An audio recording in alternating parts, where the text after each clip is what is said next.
Thank you Vivekji, फारच छान.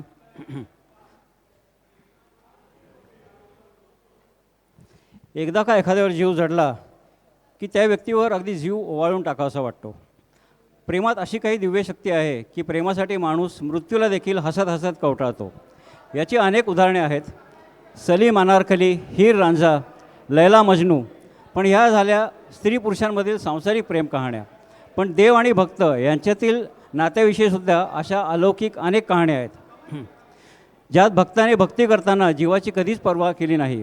याचे उत्तम उदाहरण म्हणजे भक्त प्रल्हाद. त्याचा स्वतःचा जन्मदाता बाप हिरण्यकश्यपू त्याला ठार मारण्यासाठी कित्येक वेळेस प्रयत्न करतो. पण भक्त प्रल्हादाची भगवान विष्णूवरील भक्ती तसूभरही ढळत नाही. मरणाच्या भयाने त्याला जरासुद्धा विचलित केले नाही. कुठून येते एवढी दिव्य शक्ती? प्रेम ही अशी एक अपार शक्ती आहे जिचा पार भल्याभल्यांना लागला नाही.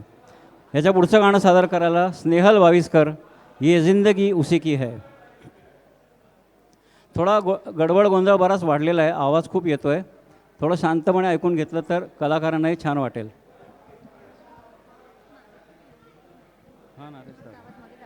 हां, हॅलो, मागे जरा कोणीतरी निरोप द्याल का? स्टेजच्या मागे खूप आवाज येतो आहे.